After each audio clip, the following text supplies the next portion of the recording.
이제는 율법 외에 하나님의 한 의가 나타났으니 율법과 선지자들에게 증거를 받은 것이라. 곧 예수 그리스도를 믿음으로 말미암아 모든 믿는 자에게 미치는 하나님의 은이 차별이 없느니라. 모든 사람이 죄를 범하였음에 하나님의 영광에 이르지 못하더니 그리스도 예수 안에 있는 속량으로 말미암아 하나님의 은혜로 값없이 의롭다 하심을 얻은 자 되었느니라. 이 예수를 하나님이 그의 피로써 믿음으로 말미암는 화목제물로 세우셨으니 이는 하나님께서 길이 참으시는 중에 전에 지은 죄를 간과하심으로 자기의 의로우심을 나타내려 하심이니 곧 이때에 자기의 의로우심을 나타내사 자기도 의로우시며 또한 예수 믿는 자를 의롭다 하려 하심이라. 그런즉 자랑할 데가 어디냐? 있을 수가 없느니라. 무슨 법으로냐? 행위로냐? 아니라 오직 믿음의 법으로니라. 그러므로 사람이 의롭다 하심을 얻는 것은 율법의 행위에 있지 않고 믿음으로 되는 줄 우리가 인정하노라. 하나님은 다만 유대인의 하나님이시냐? 또한 이방인의 하나님은 아니시냐? 진실로 이방인의 하나님도 되시느니라. 할례자도 믿음으로 말미암아 또한 무할례자도 믿음으로 말미암아 의롭다 하실 하나님은 한 분이시니라. 그런즉 우리가 믿음으로 말미암아 율법을 파기하느냐? 그럴 수 없느니라. 도리어 율법을 굳게 세우느니라. 아멘.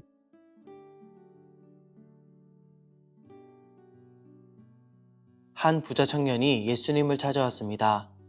그는 자신이 율법을 잘 지키고 있는 것 같은데 정말 영생을 누릴 수 있을까 궁금해했습니다. 그래서 예수님을 찾아가서 여쭈었습니다. 선생님, 제가 무슨 선한 일을 하여야 영생을 얻을 수 있을까요?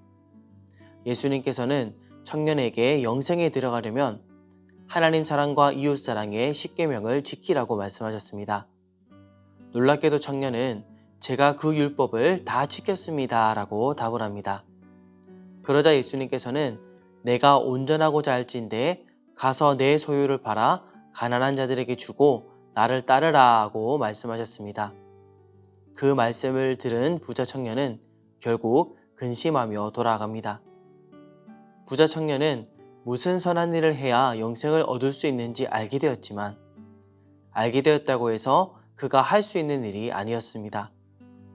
부자 청년은 율법의 겉모양은 다 지켜왔지만 하나님 사랑과 이웃 사랑을 온전하게 행할 수는 없었습니다. 문제는 우리 모두도 마찬가지라는 것이죠. 율법을 온전히 지켜 행할 수 없는 게 모든 인류의 현실입니다. 그래서 바울은 20절에 율법으로는 죄를 깨달음이니라 라고 말합니다. 칼빈은 기독교 강요에서 율법은 사람을 예수 그리스도께 인도하는 몽학 선생이라고 말하였습니다. 즉 율법은 우리가 스스로 의로울 수 없음을 알게 하며 하나님의 의를 구하게 만드는 출발점이 된다는 것입니다. 모든 사람이 죄를 범하였음에 하나님의 영광에 이르지 못하는 것이 우리의 현실입니다.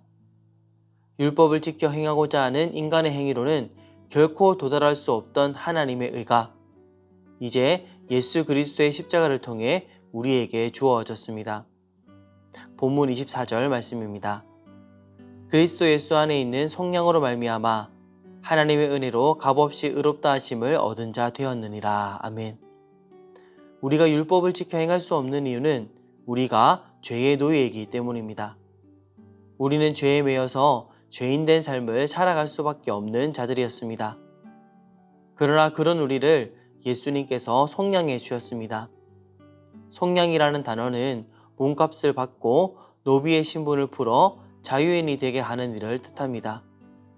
예수님께서는 죄의 노예였던 신분에서 우리를 해방시켜 그리스도인이 되게 하시고자 대신 값을 치르셨습니다.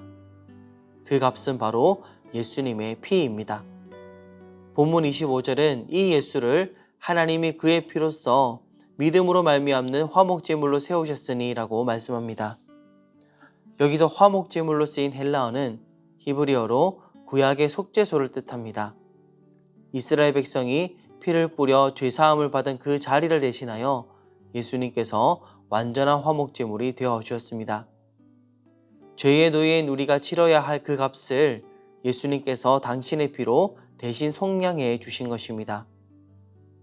우리는 그리스도 예수 안에 있는 속량, 즉 자신의 목숨을 내어주신 예수 그리스도의 십자가 안에서 의롭다 하심을 얻은 자 되었습니다.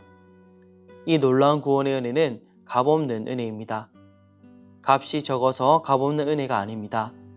오히려 너무 값비싸고 감히 값을 매길 수 없으며 다 갚을 수 없기에 값없는 은혜입니다. 낙타가 바늘구멍에 들어가는 것보다 더 있을 수 없는 일이 바로 하나님의 아들이 죄인인 우리를 위해 죽는 일입니다. 그러나 하나님께서 놀라운 사랑으로 자신의 아들을 우리를 위해 내어주셨고 우리는 오직 그 십자가의 값없는 은혜로 의롭다 하심을 얻게 됩니다. 그러므로 우리는 의롭다 하심을 얻은 것에 있어서 감히 자랑할 수 없습니다.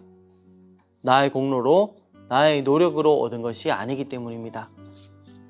그렇다면 예수 그리스도를 믿음으로 구원을 받은 우리는 율법을 지키지 않아도 되는 것일까요? 그렇지 않습니다. 본문 31절 말씀입니다. 그런즉 우리가 믿음으로 말미암아 율법을 파기하느냐? 그럴 수 없느니라. 도리어 율법을 굳게 세우느니라. 예수님 십자가는 율법을 파기하는 것이 아니었습니다. 오히려 율법을 굳게 세우는 것이었습니다. 예수님께서 산상수훈에서도 말씀하셨죠. 마태복음 5장 17절 말씀입니다. 내가 율법이나 선지자를 폐하러 온 줄로 생각하지 말라. 완전하게 하려 함이라. 율법을 굳게 세우고 율법을 완전하게 하려 한다는 것이 무슨 뜻일까요?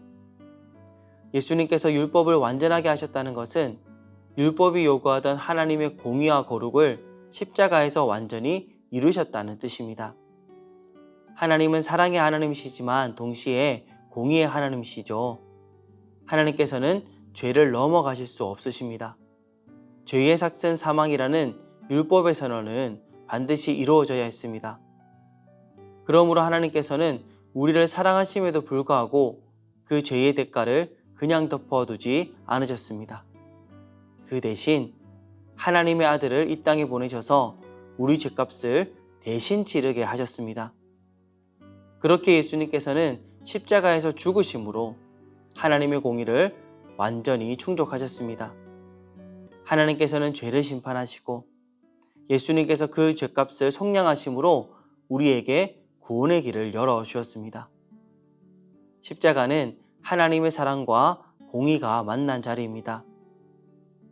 그러므로 십자가는 율법을 무너뜨린 것이 아니라 율법이 요구한 의를 완전히 성취한 사건입니다. 하나님께서 처음 율법을 주신 이유는 하나님 나라 백성이 이 땅에서 어떻게 살아야 하는지를 가르쳐 주시기 위함이죠. 물론 인간은 여전히 죄로 인하여 그 율법을 온전히 지킬 능력이 없습니다. 그러나 예수님께서 율법을 완성하셨다는 것은 이제 그 율법이 율법의 조문이 아니라 성령 안에서 새겨진 마음의 법으로 변했다는 의미입니다. 다시 말하면 구원받기 위해 율법을 지켜야 하는 것이 아니라 구원받은 그 은혜로 인해 율법을 지키게 된다는 것입니다. 이는 예레미야가 예언했던 새 언약의 모습이기도 합니다. 예레미야 31장 33절 말씀입니다. 내 법을 그들의 속에 두며 그들의 마음에 기록하리라. 아멘. 은혜로 구원받은 사람은 그 은혜 때문에 율법을 사랑하게 됩니다. 율법이 더 이상 나를 정죄하는 무거운 돌문이 아니라 하나님과 함께 걷는 길의 안내서가 되기 때문입니다. 율법을 지키는 사람은 두려움 때문에 순종하지만 율법을 이루는 사람은 은혜 때문에 순종합니다. 은혜는 사람을 변화시킵니다. 내가 얼마나 큰 죄인 중에 괴수인지 아는 사람, 그리고 그런 나를 구원하신 십자가의 은혜가 얼마나 큰지 아는 사람은 이제 더 이상 예전처럼 살지 않습니다. 그리고 그리스도의 의가 우리에게 전가됨에 감사하며 이제는 그의 의를 따라 살아가고자 합니다. 은혜로 의롭다 하심을 얻었기에 그리스도께서 보이신 은혜의 길, 의의 길을 따라 걷습니다. 하나님께서 우리에게 주신 율법, 하나님 사랑과 이웃 사랑을 행하며 살아가게 됩니다. 해야 해서가 아닙니다. 억지로가 아닙니다. 은혜로 말미암은 성령의 감동 감화하심에 따라 의롭게 살아가게 됩니다.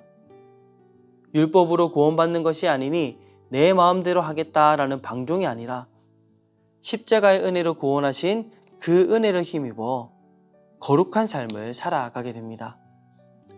값없이 의롭다 하심을 얻은 서문 성도 여러분, 우리가 믿음으로 의롭다 하심을 얻은 자라면 이제 그 받은 은혜를 삶으로 증명하며 살아갑시다.